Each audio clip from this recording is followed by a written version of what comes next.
everyone. I'm Adam Brown, and this is Shell Point Today for the weekend of November 21st, 22nd, and 23rd. On today's show, we do a little molding, kneading, and glazing as we take you inside the Pottery studio on the island. But first, on Friday, Fantasy of Flight concludes with a trip to outer space. Join NASA scientist and physicist Wei-Ping Yu as he discusses unlocking the mysteries of the universe. This virtual visit to the last frontier takes place Friday at 1:15 in the Village Church Auditorium on the island. On Saturday, join the latest offering from the Academy, Batik Project. Learn about this interesting art form using hot wax and rice paper. Pat Smelkoff will present the class, which takes place from 9:30 until 4:30 in the Sable Room at the Woodlands.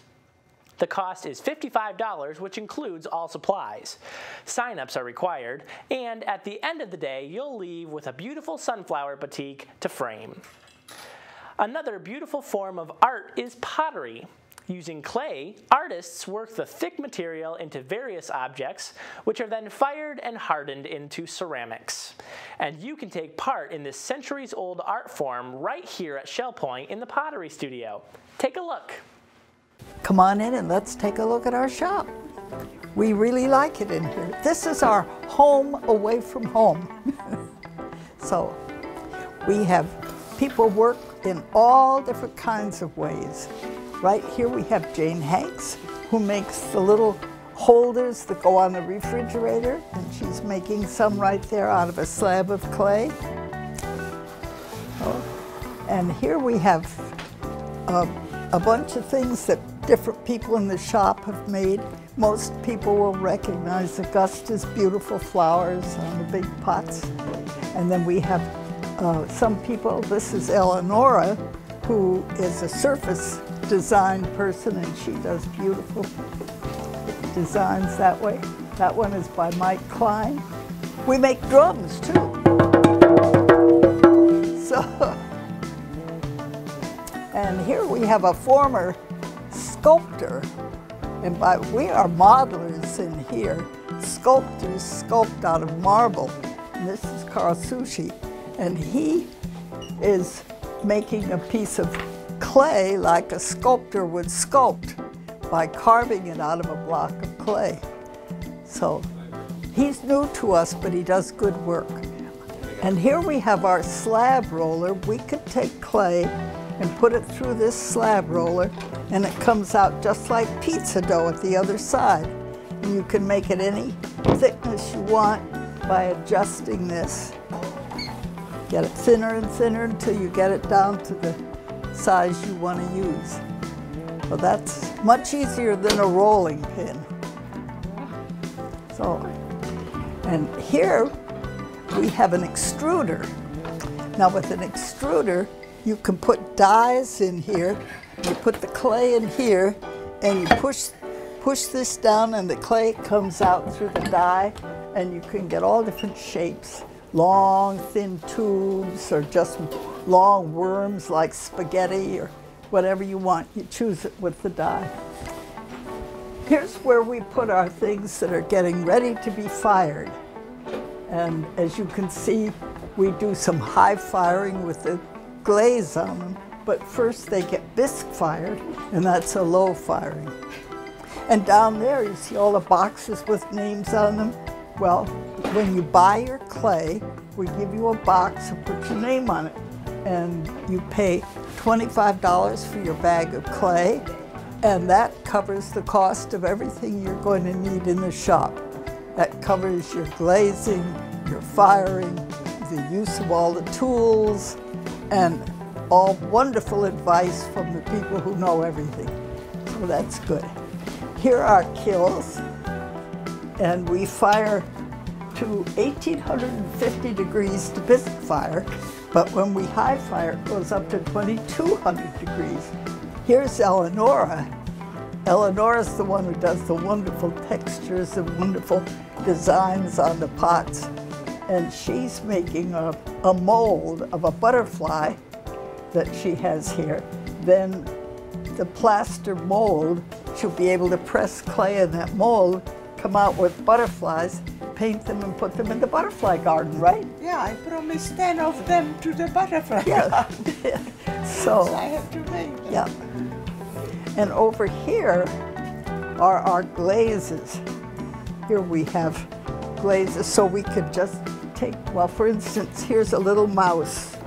And this little mouse has to go in the glaze to get fired, get brown, and we just dip him in like that. His little bottom is all waxed. And then when that dries, we put him in the kiln, and he'll end up a mouse with a leather tail. Here we have a lot of chemicals, so we could mix our own glazes, but we don't actually. We buy them in bags like this and mix them up with water, and we have a selection of stock glazes we use. So down here is the first head that Carl Sushi, who's working over there, did. He did that head.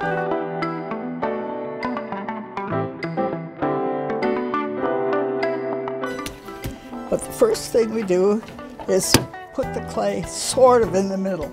And you can see it, well, it's pretty good, but it's not really in the middle. So we'll wet it so that it slips. And then as it's going around, I'll just hold it steady.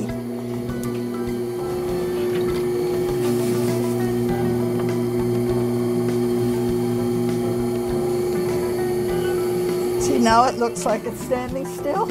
It's in the middle. Now I can take a sponge or my fingers and press right down the center. And then open up the bottom of it. Isn't that fun? Okay. Now, this is a fun thing. If you stick a hole in it, look what happens. See? It happens all the way around, cuts it off. And now that we have it this size, then we can shape it. If we want it to belly out, we push it down here and just push it out as it's going around. And if we want it to come in, we just push it in. See, there's nothing to it.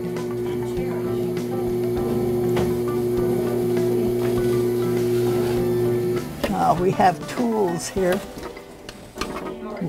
We want to clean up the bottom, we can do that.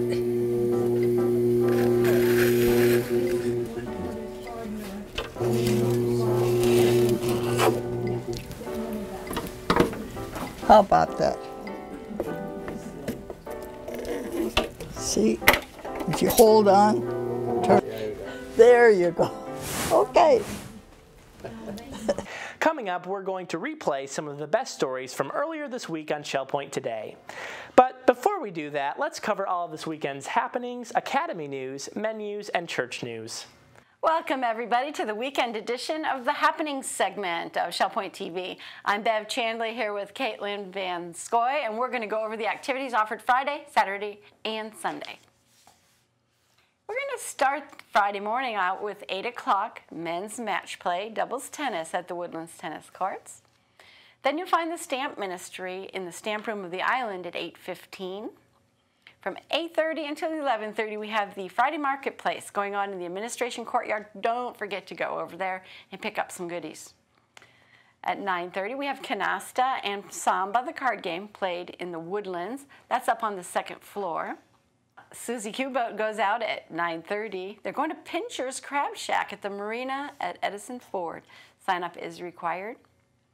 At 10 o'clock, we have the men's match play doubles tennis at the Woodlands Tennis Courts. Inquiring Minds group will be in the Manatee Room at 10:15. Then we're going to jump to the afternoon activities where we find Mixed Progressive Bridge. They're being played at the Game Room of the Woodlands at 12:30. And at 1:15 we have Advanced Table Tennis. That's down in the Tarpon Room. And at 1:15, it's the wrapping up event of the Fantasy of Flight Week. We have a speaker coming in from NASA, and it's entitled Unlocking the Mysteries of the Universe. That's at the Village Church. Please make sure you get down there for that speaker. At 1:15, we have the quilters in the Osprey Room. From 1:30 to 3:30, the model train room will be open for tours. Now we have Vespers in the Arbor Community Room at 1:30. Bid Euchre will be played in the Sable Room of the Woodlands at 2 o'clock. And that water volleyball group will be down at the Life Quest Aquatic Center at 2:15. And that's followed by Vespers at 2:30 at the Community Room of King's Crown. The last Vespers of the day is at the Springs, and that's at 3:30. Pickleball will be at the Pickleball Court at 4 o'clock. And we'll round out Friday with a 6:45 game night at the Resident Activities Center, so head on down there for some good fun. Now Caitlin is going to go over Saturday's activities for you. We kick off Saturday morning with 8 a.m. pickleball at the pickleball courts on the island. Also at 8 a.m. we have the round robin doubles tennis at the tennis courts at the Woodlands. 9:30 a.m. we have men's doubles tennis, also at the tennis courts at the Woodlands. Duplicate bridge will be played at 9:45 a.m. in the Manatee Room on the island, and it's $5 registration fee. At 10 a.m. we have a golf clinic at the Shell Point Golf Club. Call 433-9790 for more information. A Life Quest group discussion will be held at 10 a.m. in the Grand Cypress Room at the Woodlands. Model Yacht Sailing Club will be meeting at the Garden Apartment Pond on the island at 10:15 a.m.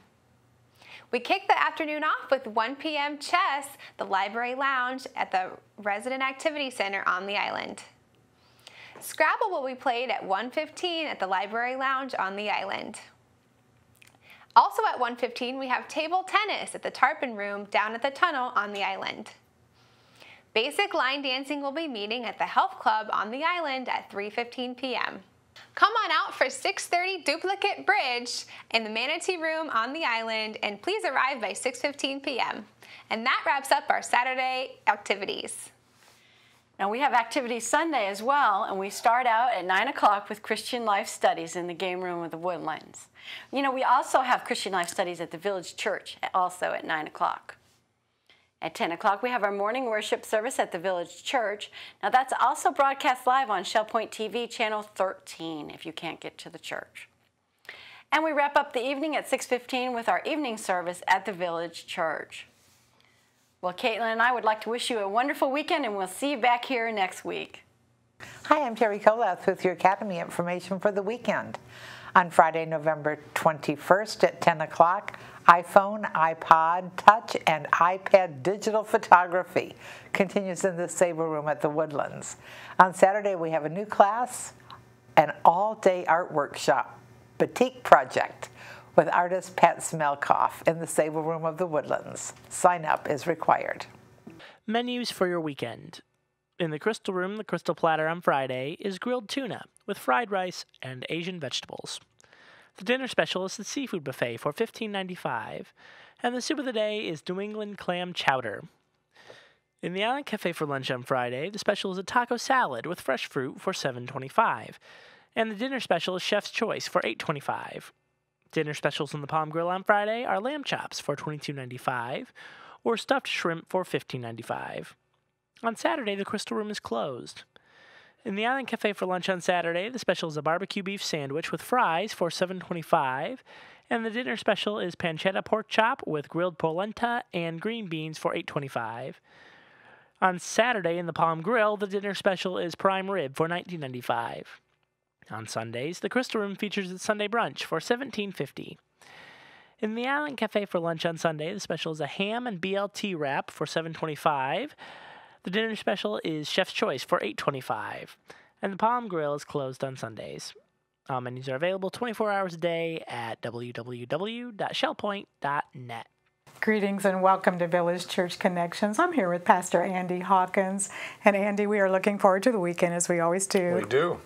And I know that you have been spending time this week in the Word, preparing your heart Indeed. And now you can help us prepare ours. That's exactly right. So talk to us a little bit about Sunday morning. Well, the morning service, we're in a series called The Superior Christ. It's in the book of Hebrews, and we've been working through that for some time. And I think the interesting thing about this particular message relates to how we often do Bible study. You know, we teach people how to do Bible study, and we read a section of or a book of the Bible or a section of the Bible, and we wonder, what is this really about? And we try to piece that together in one way or another. What are the topics that are covered? What are the instructions that are given? What are the exhortations that the author uses? But occasionally, the author comes right out and says, this is what this is about. And this is one of those cases, because in the beginning of the 8th chapter in the book of Hebrews, the author says, now the main point of what we are saying is, and then he launches into it. And so you really can't miss it. It's one of those can't miss kinds of things. If the book of Hebrews seems obscure and difficult, this is the place to be to figure out what the author really has in mind, because he explains it.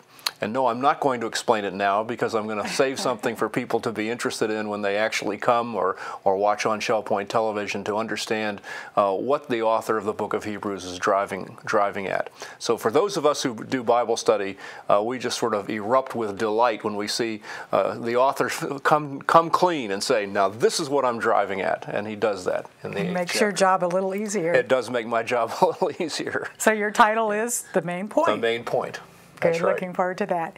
And then Sunday evening, I noticed your title's an interesting one, The Dragnet and the Scribe. Talk to us about that. Well, those are simply titles of two different parables. And we've been engaged in a series called Parables for Preparation. We're talking about things that Jesus wants us to understand that helps prepare our hearts for being the people that God wants us to be. The parable of the dragnet talks really about the judgment at the end.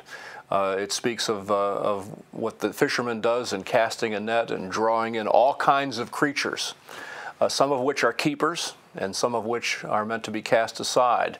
And there's a distinction to be made ultimately, and Jesus likens that to what takes place in the judgment. And so it's kind of a sobering parable. The other parable really doesn't have the same point. It's kind of interesting. They're both very brief parables, and so we've needed to put them together to make, I think, a good message. Although the other parable about the scribe really has its own message kind of all by itself, reminding us that the genuine person who really studies the Word of God and communicates the Word of God is drawing not only from the things of the past that are of value, but also the things that pertain to the present and the future. And I think Jesus wants to prepare the hearts of the religious people that he's been speaking about and the Jewish people in the first century to recognize that something new is on the horizon. And of course, what's new is the person and work of Jesus himself, as it will be encompassed in the new covenant. And so there's some interesting things about that parable that are important. You know, they used to say about weddings that anybody that dresses for the wedding, the bride is supposed to wear something old and something new, something borrowed and something blue. Sure. Well, the first two parts of those things apply to this particular parable of the scribe, that there are things that are old and things that are new, and they need to be understood together in order to really do justice to what God wants to communicate to his people. So it's an interesting parable. That's great. As always, we have some rich times of worship. We do. Sunday morning and Sunday night, and we look forward to that. I should mention, too, CLS class, 9 a.m., and folks are always invited to join us for that. That's correct. Thank you, Andy, for joining me today, and thank you pleasure. as well.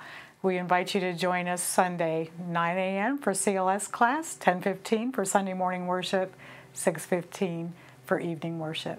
Have a wonderful day. Now, a look back at some of the best stories from the past week. The photo studio and gallery on the island is up and running, and the folks at the studio recently showed off their new facility to the residents of Shell Point.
Volunteering at the Pavilion is a great way to better your community and social dimension in your life quest. And one volunteering opportunity that is available now is with the Resident Relations Committee. Here's Terry Colath to explain. I'm Terry Colath, and I'm here today with Anna Marie Tesoriero talking about her Pavilion Auxiliary Committee. She chairs the Resident Relations Committee. Thanks for joining me, Anna Marie. My pleasure. Now, how long have you been working with this committee? 4 years. And give us a little background about what you do, because we're going to actually show what your committee does this morning to everybody in Shell Point. So tell us ahead of time, what are your goals? Our goal is to do a patient care survey. So when we give it to the Resident Relations Activity Board. And then they find out from all these questions we ask how they can help the resident. So you're giving them information about what the resident likes to do? Yes, we do. Their likes, where they went to school, where they live now, who's in their family, where they travel, the books they love to read. That sounds like a lot of fun, and I think that's probably a fun thing for a resident to do, to spend some time talking about that. Oh, they love it. By the end of the interview, no matter how reluctant they are, they wish us well and they want us to come back. That's great. How many people help you on your committee? Oh, we have about 8. Could you use any more? Lots more. Please join. You'll love it. Well, you have some new opportunities, so we thought, what a great time to show your committee. Let's get started. Okay. Now I'm here with Pat Stroup of Macoma. Pat has had an illustrious career with our pavilion, even serving as the president of the auxiliary. And now she spends some of her time helping with resident relations. Pat, thank you for joining me today. You're welcome. This is how you get started when you come to do your volunteer shift, right? This was my first area in which I worked when I came here. Yep. Nice. So yep. you 14 like years. Oh my gosh, you must like it. As long as you're here. Yes, that's great. Well, what is the very first thing you do? You come in, I know you sign the book. Yes, and then we pick up this, and this is the clipboard that has the questionnaire on it. And this must be the clipboard that has the names. This is the clipboard that has the names on it. And about 9 o'clock in the morning, somebody comes in and they write the names of the patients that we need to see on the first floor. These are our new residents. These are new residents that usually come in for some type of rehab on the first floor. And I always tell them they're going to get well because the rehab department is so good. That's great. Well, then you get all your information, Yep. We walk out and Yep. go to see somebody. Let's get started. Right. Okay, I'm ready. Okay, here we are at the first residence room. What do you do when you get here, Pat? I introduce myself. Sometimes I know the resident, but most often I don't. So I tell them who I am and what my job is here. And my job is a volunteer at this facility. So I tell them what the questions are and ask them if they are free to talk to me at that particular moment. And usually they're kind of apprehensive, but then they say yes, and we start very slowly. By the time we're finished, we're almost friends. So that's how it goes, and it's a very rewarding situation for me, for sure. So nice. Even though I've done it for a long time. I know you have. That's fabulous. Yeah. Now, how many people would you see in a given?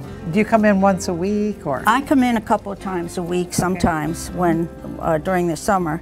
And for instance, there are 4 people for me to see today, and they're all on this floor, and we'll have to see if they're all compatible to me, and we'll work on their questions, and we'll get the right information for the people that work on this. It's the activities department and the social services department that needs the answers to these questions.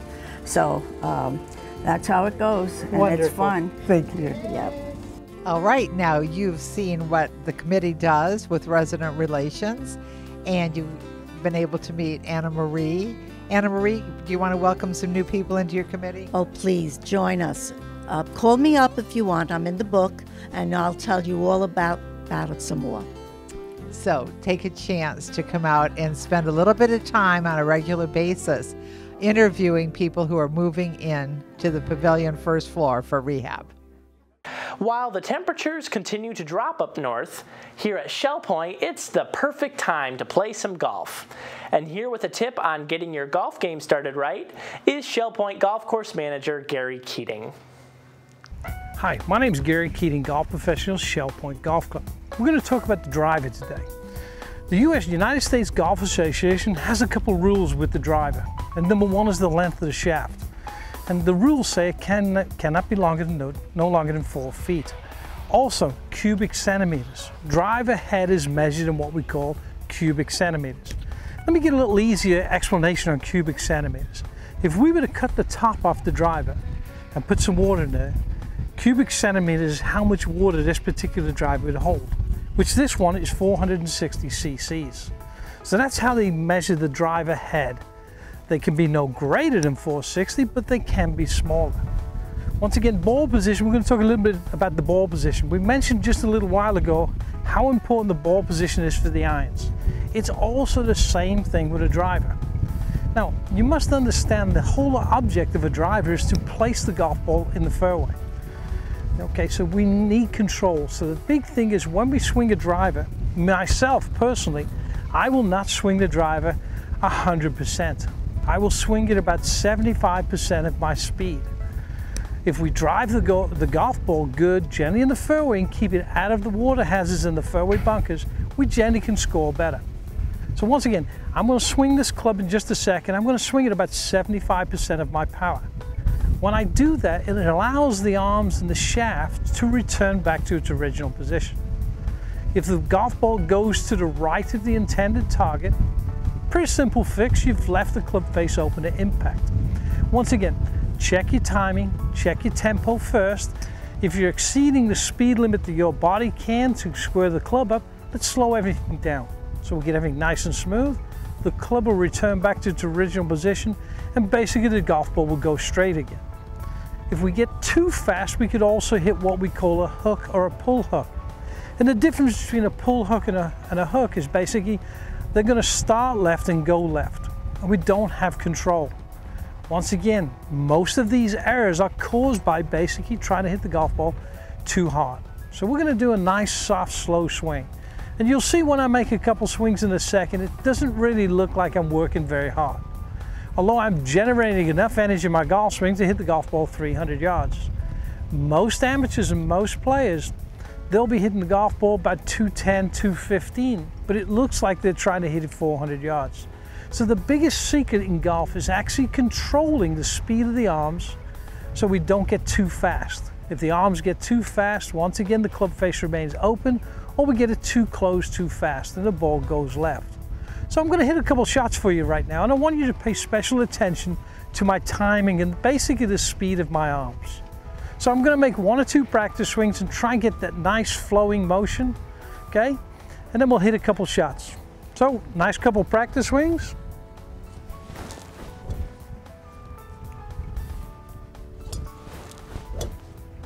And we're going to try and hit a golf shot. Once again, ball position 3 inches off the inside lead heel, and the butt of the club, which is this, located right in the center of the belly button. So we're going to make a nice smooth swing. Now you notice the way my balance is held. Classic left side finish. All the weight is off my right side to my left side. Straight leg, and then my balance should be imperfect. Okay, I hope this helps you. You can always check us out at the webpage, so visit it at shellpointgolf.com. Thank you.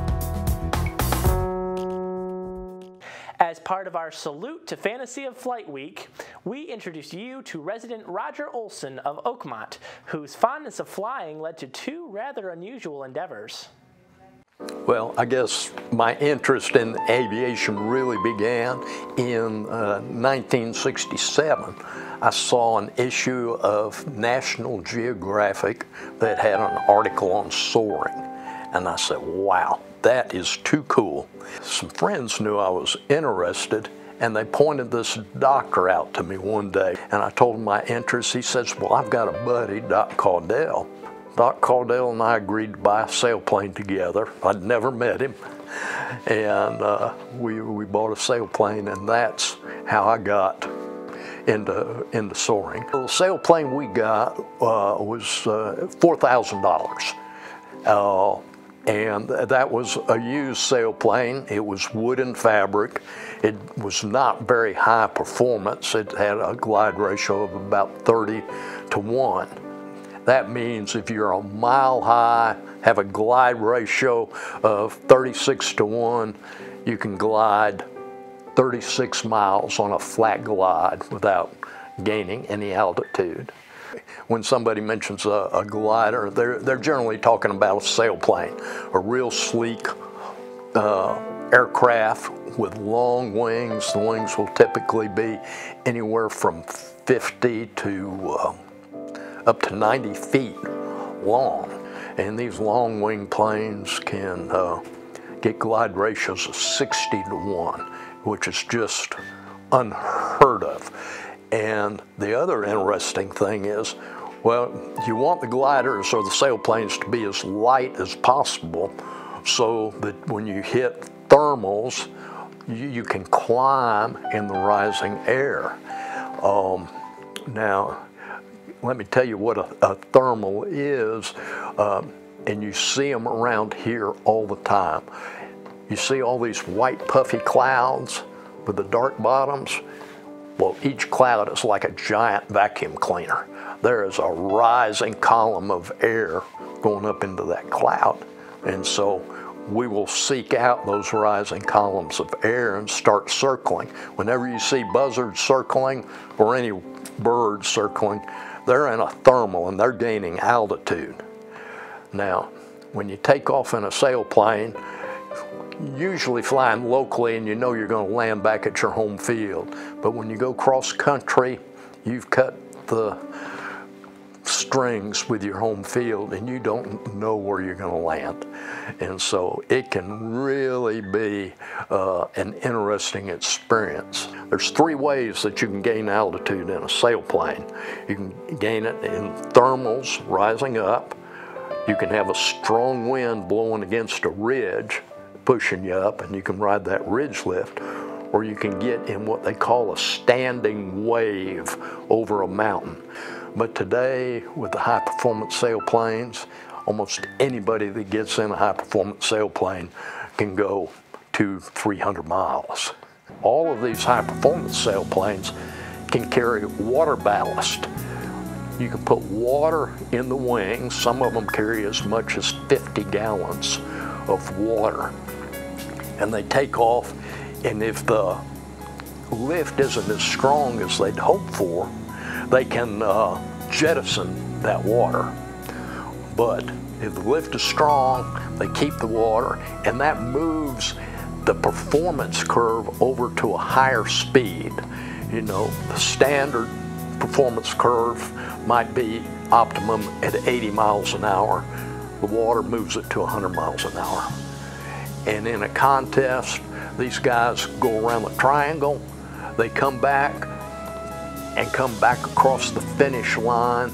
They'll holler, you know, tangle 1 mile out, and they come screaming at 160 miles an hour, dropping the water ballast, and come in about 4 feet off the ground and pull up, because they've got such speed, you know, they'll go up 1,000 feet and then they'll come around and land. But to see that streaming water, it looks like a jet coming in. So it can be pretty neat.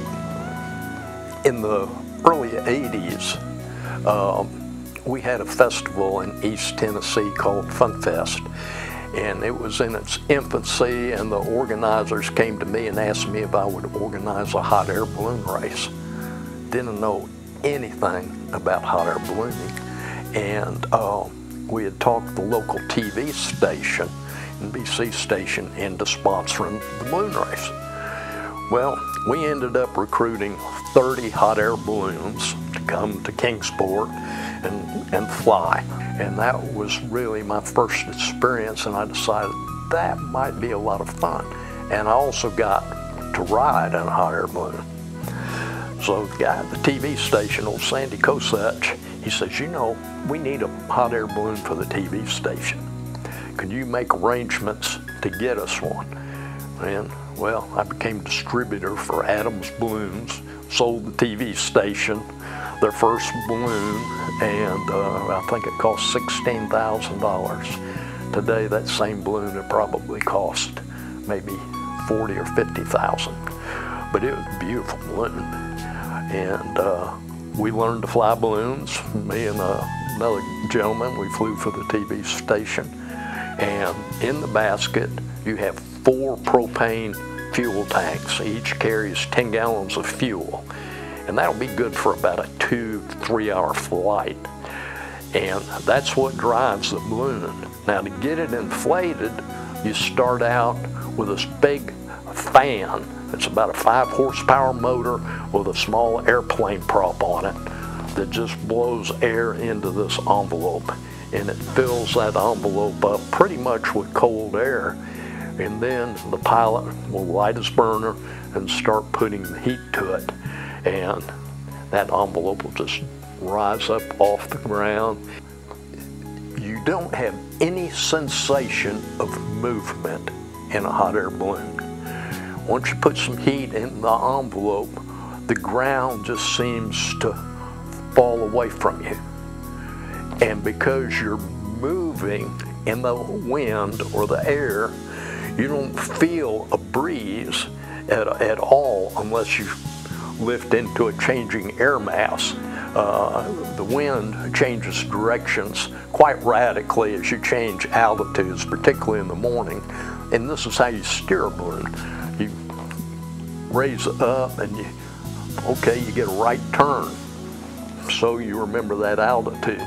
And if you're going to a certain location, you know, well, it's to the right, I'll stay right here. Well, I'm going too far. Change altitude again, you get a left turn. So you can just go back and forth.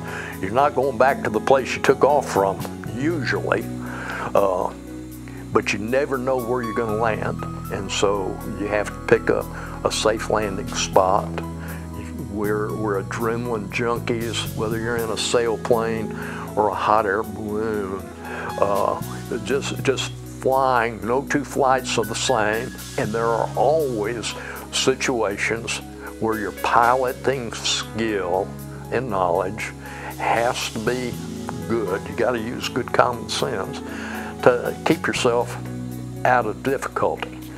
And I guess that's true of any activity in aviation, but particularly in ballooning and soaring.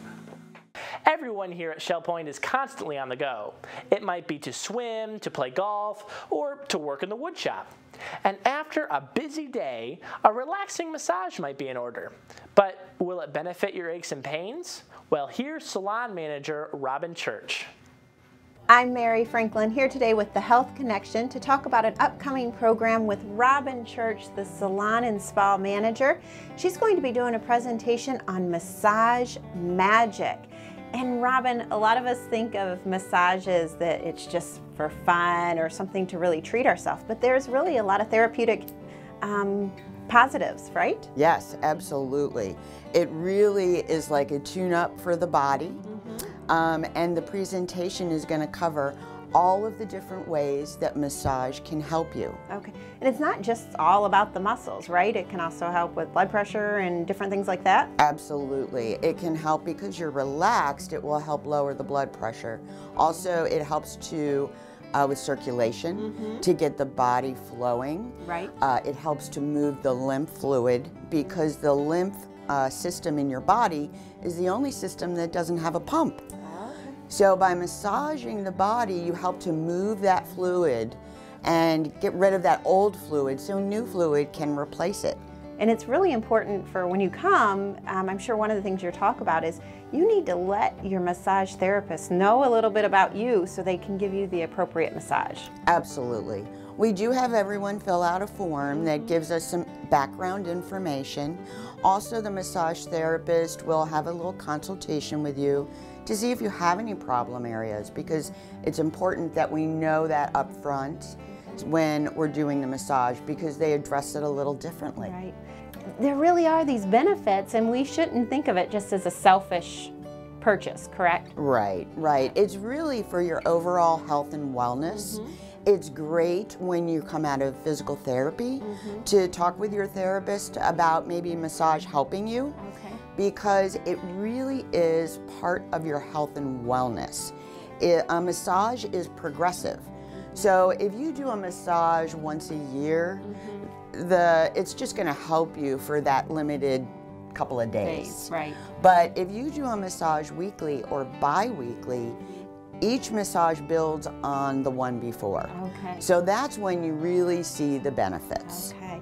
Well, if you want to learn about the benefits of massage, make sure to sign up at either service desk for a wonderful informational presentation with the Salon and Spa with Robin Church, and it's entitled Massage Magic, and the details are in the Health Connections booklet.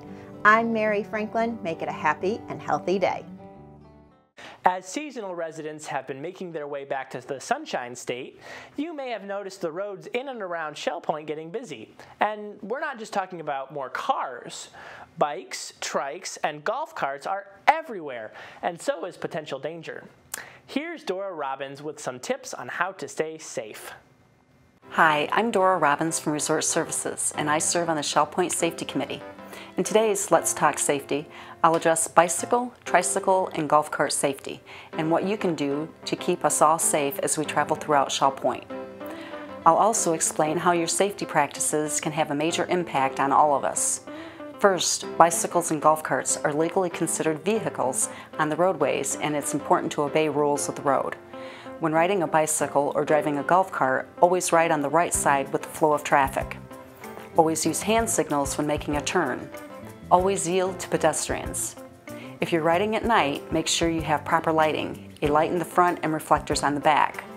Also, it's not a requirement, but it's good practice to wear a helmet. Always be aware of your surroundings. Look out for debris and other hazards that may be in your path. Be aware of other vehicles. Look ahead for any future problems that you may encounter. Always obey Shell Point rules that are listed in your resident manual. Drive slowly through the island tunnel and park golf carts in golf cart spots. Ride or drive slowly and safely through parking areas and garages. Never ride a bicycle or drive a golf cart in inner court walkways, walking paths, or perimeter walks. Golf carts have occupant limits. Never allow more people to ride on a golf cart than is allowed. Remember, the best way to avoid an accident is to be prepared and aware. That's today's Let's Talk Safety. With the heat and humidity a major part of Florida weather, getting control of mildew and algae is a constant battle. And Shell Point is no exception. But now, Project Coordinator Joe Bedell has a new way to fight the unwanted fungi. I'm Joe Bedell. I'm the Project Coordinator for Shell Point. And this is one of these projects we're working on. We've always had a mildew problem, as you can see here on the ground. We wait till it gets bad, we bring a pressure washer in and we clean it. This is a product I've heard about. It's called Citricide. It's made with citric acid. Once you apply it, it works for about 6 months. It's little microbes that eat the algae that causes everything to turn green. So we use it on a porous surface, concrete, stucco on the buildings, like that. All we do is spray it on. Just like that, no scrubbing, no pressure washing. You will see that it turns orange, and it will stay orange for a week or so. Each day getting a little bit lighter and a little bit lighter until it's completely clean. That shows that the product is working. The orange was added by the manufacturer to show areas that you have sprayed so you don't go back and respray them again. We can apply this with a regular garden sprayer. It's mixed with 5 parts of water to 1 part of citricide. It's environmentally friendly. You don't have to worry about getting it on you. It doesn't burn you. So it's safe for our employees to use. It doesn't harm vegetation. We could actually spray it on this palm tree here if we wanted to. We did about 10 different test spots in different locations around the island, Eagles Preserve, before we committed to buying a 55-gallon drum of this. And as you can see, this is untreated and this is a treated area. This is treated about a week ago. And all you do, like I showed you before, is you just spray it and walk away. We always have a problem on the north side of the buildings, Eagle Preserve, Lakewood, where that green is showing. It's unattractive. A lot of it's hard to get to. If we spray this stuff on, it works for 4 to 6 months. And then as a preventive maintenance, we would just keep spraying every 4 to 6 months rather than going through them cycles of turning green, cleaning it, turning green. So I think everybody would be happy with this in the long run. The Shell Point Miniature Yacht Club recently took time away from the water to honor their Sailor of the Year, and Shell Point TV was there for the occasion. We're here today because this is the annual meeting of the Shell Point Model Yacht Club, wherein we elect officers and award the Sailor of the Year award.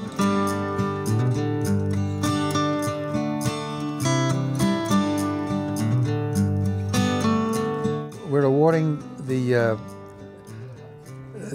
trophy to the fellow who was the founder of the club, a fellow by the name of Charlie Pisick, who 6 years ago came here and decided that we needed a little sailing club. And he's, with the help of Mary Franklin, he organized it, and he really got the thing up and running. And even today, Charlie is 92 years old, incidentally, and he's probably one of our most active members, and he loves every minute of it, and we really appreciate him.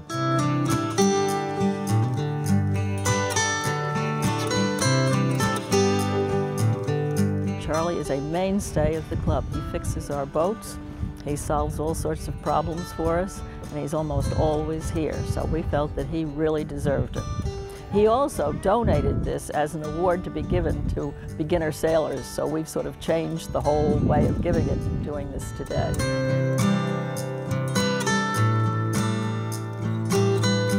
For all the work that he has done, both in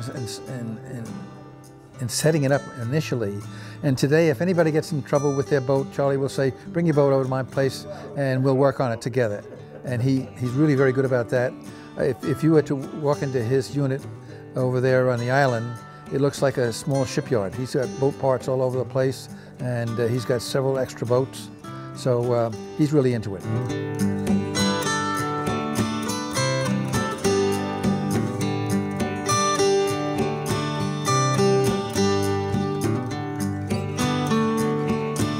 We have a perpetual trophy, a Sailor of the Year award, and originally it was designed for the newcomers, the inexperienced sailors, to have at least something to give them for their efforts, and it was awarded once a year. Well, we sort of covered everybody with the trophy, and Alice and Gary and I guess the whole bunch decided that they would give it to me, and they wrote a poem. It's really fabulous. They've done quite a job. It really got to my heart. All I did is what I ordinarily love to do. It's part of my life, sailing. I've sailed, about 7 seas already. You know, I love sailing. I've sailed since I've been about 6 years old with my dad, and sailing is in my blood, and this was really a fabulous, sort of a reward for all that I've done.